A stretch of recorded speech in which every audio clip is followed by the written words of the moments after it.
Hey guys, so welcome to back my this new video here. Today we will discuss about SharePoint Online document library, how we can create the document library, and how to play with the different setting available in SharePoint Online document library. So there is nothing difference between the SharePoint on-premise and SharePoint Online document library, but just the few functionality are just enhanced in SharePoint Online. So we will discuss all those. What are those here?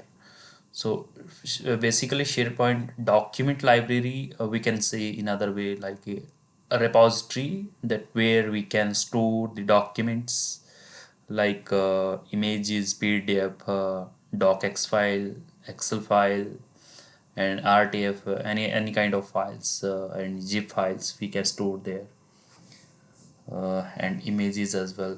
Uh, okay, so let's go how we can create a document library and work with the different setting available in document library. So when you land on dashboard page, you will have an option here from the new button.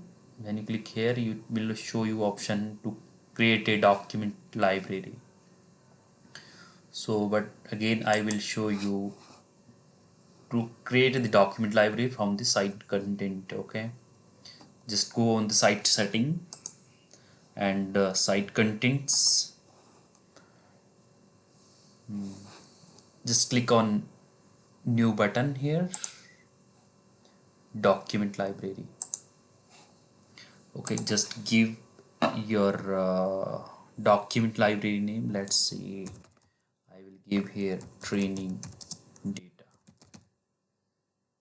Okay, and this document, I'm giving the description of this document library.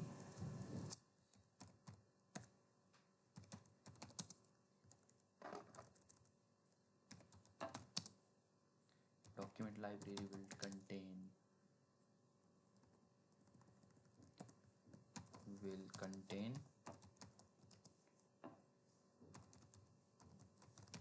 training data. So only document library name is mandatory, but it's not mandatory that you need to put the description as well.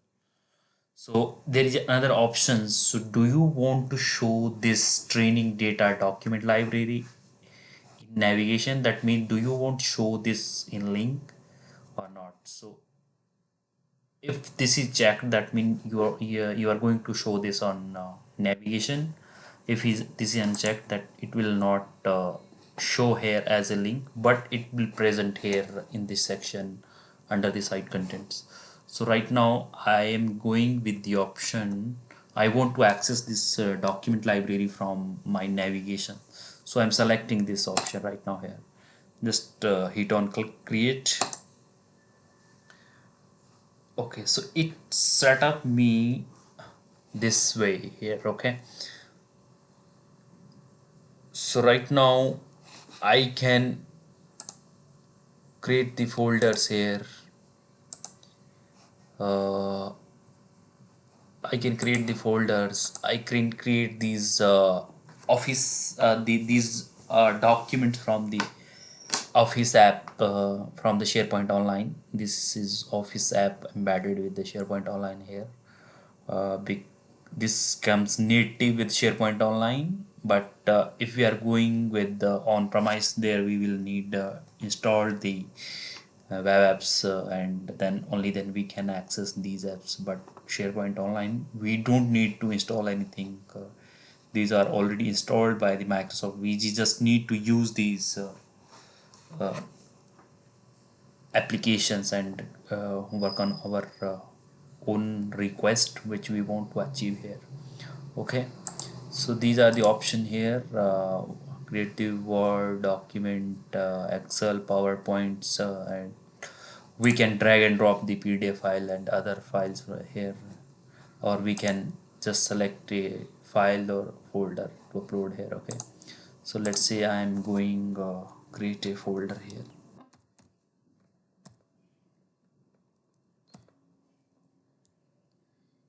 Q1 training, that means first quarter training,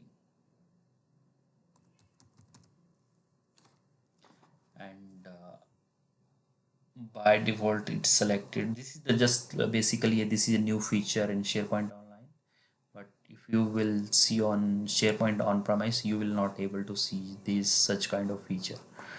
This is just a recent update on SharePoint Online that it will allow you to categorize your folders as well with different color scheme.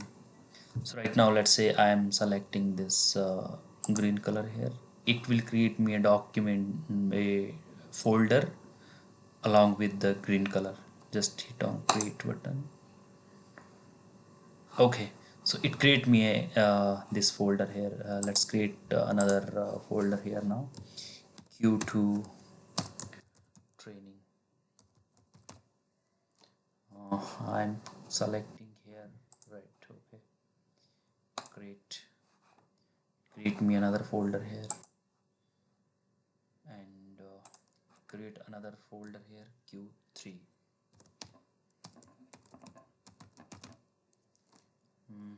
Okay, select anyone like blue. I selected blue here. Okay, so I created 3 folder here. Even I can create new document as well here, like training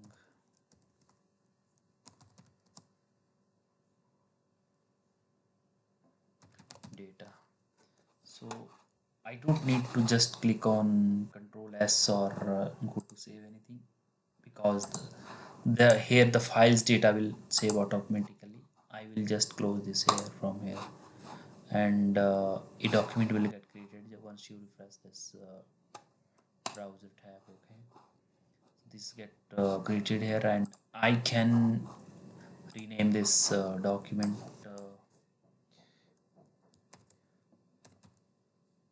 training. I can say student training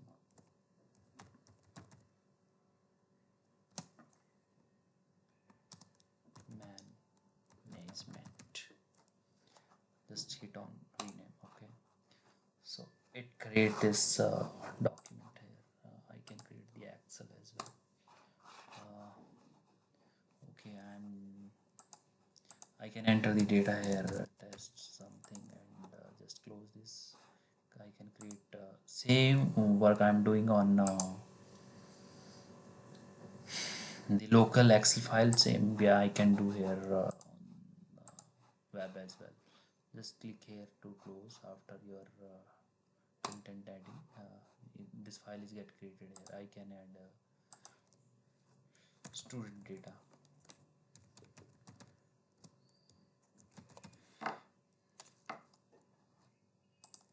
Okay, so this data is get created here. Okay, so let's suppose I want some changes in these naming convention as well. Something once I want all changes on a single click. Okay, so there is an option called edit in grid view. So once I will click on this edit grid view, it will open me all these in edit mode. This grid, it will open me new this grid in edit mode. I can update these and just click again on exit grid view. So when I will after my changes, I will hit on exit grid view.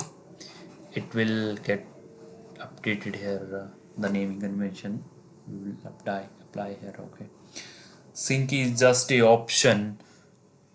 If you want to sync this training data document library with your local system, you want to show on this on your local PC, it will, once you will click here, it will sync with your local computer, and you can make the same changes like you are doing in the OneDrive. uh, so it will be a both way sync. The changes you will do here will sync with the local.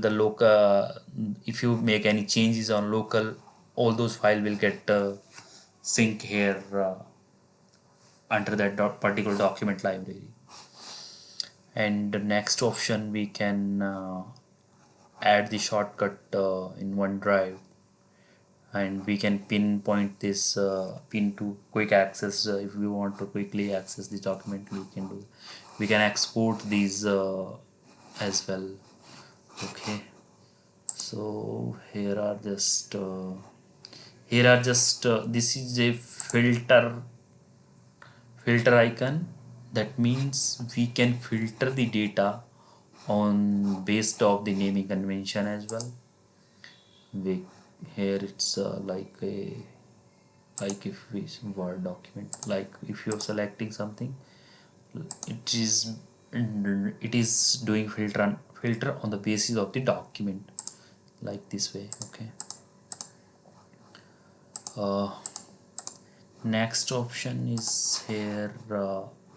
Let's say how we can manage the permission on this folder as well. So all those options which we discussed about in the last video, about to work with page and renaming, downloading, and manage the automate, delete something, all those options are just almost same, but few are just here. Like if you want to uh, move to this folder to some other document library, you can use this. If you want to just copy this folder, you can use this copy to option. You can change this color as well, properties. Okay, so suppose now you want, there are the suppose there are the 100 people, out of that you want 80 people should access these documents, but not rest of 20 people. So what I will do here, I will click on here manage access, and click on edit advanced setting. So it will it is showing me right now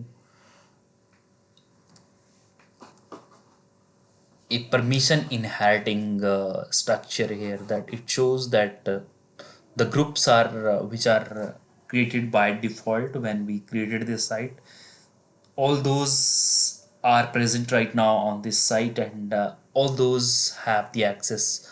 All the members who are existing in these groups, they will have the access for this particular document folder, that is Q1 training.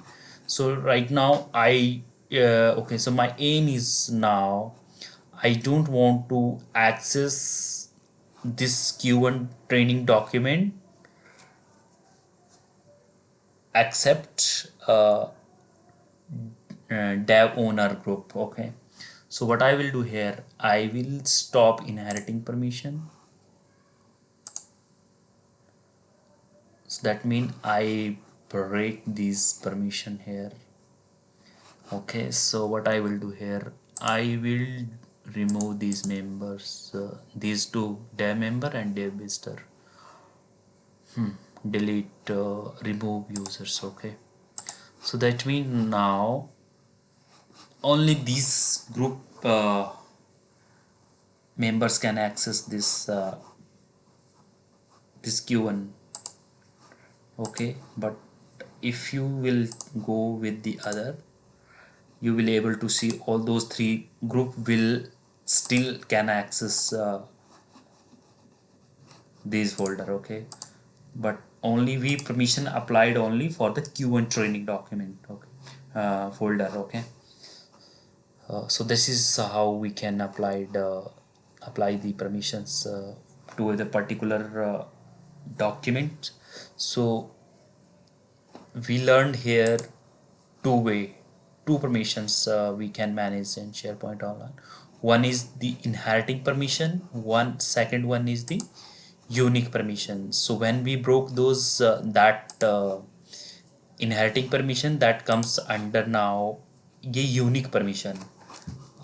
So unique permission will need you when you want grant access only to the limited users and don't want all the whole site users. So that is we can say that is a unique permission here.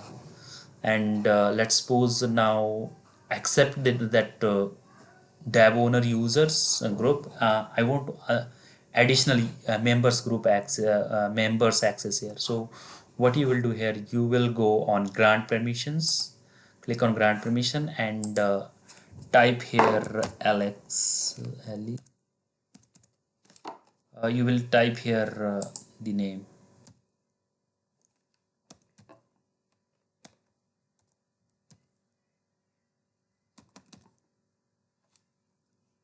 like yes I admin. So it's showing me these option now. It says that under this folder, do you want to share everything, even item you everything this folder? I will click yes if I want yes. Then second option here is send an invitation. So if this option is enabled here, that means if this option is checked, then what will happen when we click on this share button, an email will go out to that user, that this member, the person who are going to share this folder will show up to that receiver, this user, that yes, it will say that hey, this folder is shared by this person, please look into this, something like a template, email template will along with the this folder link. Okay, so here we can select the permission and what permission we want to show them: full control, edit, contribute, or read. So suppose we want to contribute here. Okay, I don't want send an email right now, and click share here. Okay, okay, so this it will say that Q1 training shared with the admin. Okay, it will start show me here admin as. Okay, so this is how we can manage the permissions at a folder level as so. But this is the same thing for the either there is a list item, document library, or document folder, or any document individual document. Permission structure will be the same. We can manage those permissions according to our need. uh, okay, so suppose there are the hundred of group here on this site, and I want to check a specific permission for that particular user. So let's see how we can check that permissions here. So what I will do, I will go here, check permissions, and type that username here. Type here the admin now. So it will show me what's the permission right now. It says that I have applied it directly permission. It's this is we applied recently, this contribute access. Secondary, it says that this user is present inside this. So this is the another applied, but we can ignore this right now, because higher the permission, it will work as a precedence. Higher permission be applied, that will it will pick the higher permission. Right now it is picking the full control of. If we remove this user from dev owner, then it will pick the contribute permission. So this is how permissions are working here on the at the folder level as well. Okay, so these are about the permissions, how we can play with the permissions here. I'm closing all these things here. Okay, and you can download. Okay, okay, So next option is suppose I want to add columns inside this document library. What I will do here, I will go here in the library setting, or either go from here. I will go here from the library setting here. Create column.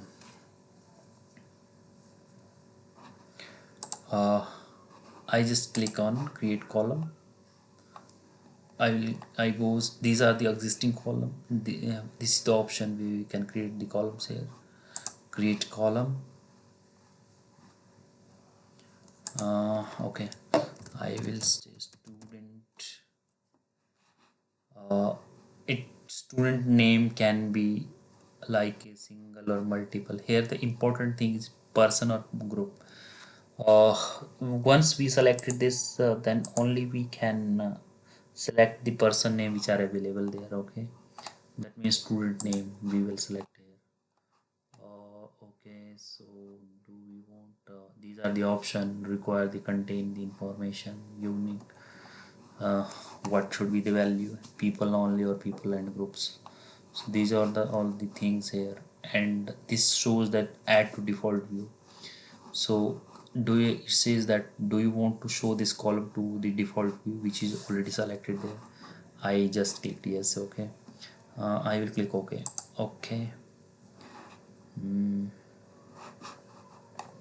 Next I will create one more column. Let's say student I let's say I want comments there as well. That will be a multi-line comments. Okay, I selected the multi-line. I want to show this default view. Okay, I just click OK. Okay, so these are just now here in this view. Okay, I will just go here on the training. So this is showing me that these columns are present here. Oh, this column setting, edit student.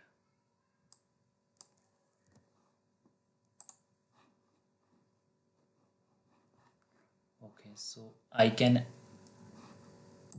edit these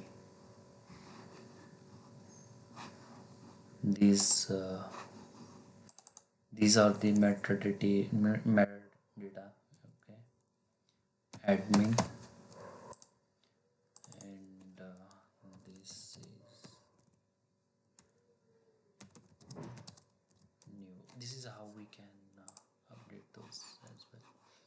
This is the folder, and these are the metadata value for this folder. Okay, so this is how we can add the columns to a document library, that is called metadata for that folders. And let's suppose now I want to create the new view for this. Okay, I can add the filters as well on that particular view.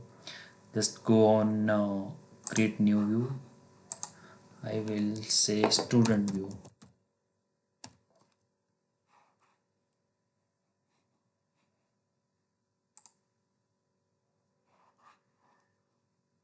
So now it will have two views here, all documents and students. And let's say I want some apply some filter on the student view. Okay, so just go there, library setting, more setting, and here is the student. Okay, these are the view. Okay, so these are the columns available here. Okay, so here are the some sort of I can apply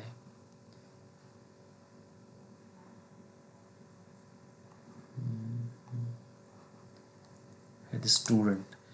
I will apply something like if student name show on all the rows, all those record where student is equal to admin. Okay. uh, these are just other information like do you want group by, and do you want to show the total of those there is any, do you want so any column count values, or any folders, uh, do you want to show like with item without folder or inside folder. So these are the option here. What should be the view limit count here? Right now it's 30, we can increase this up to 100 or 1000, but let's keep this as what is by default. Okay, so I will just click on OK. So right now in the student view I will just able to see only this, but if we go on all document it will show me all those. So student will have, because we applied a filter on this student view. Okay, so this is how we can work with the document library. Other thing, there are some sort of setting inside this document library, like here we can enable the version setting for versioning for that. Like right now it says we can stop the versioning as well. No versioning, that means if we update a document it will not create a new version, it will just override that document. But if we click here create a new version, every time we update a document it will create always a new version. So here we can define the number of version up to the limit, those version. Okay. Okay, so here are these setting and advanced setting here. All this we can if we want allow management of content, we can do this. Okay, just click OK. Okay, so thank you so much joining for this session. We will come up with new videos. I hope so you enjoyed and learned something about document library. Thanks for joining.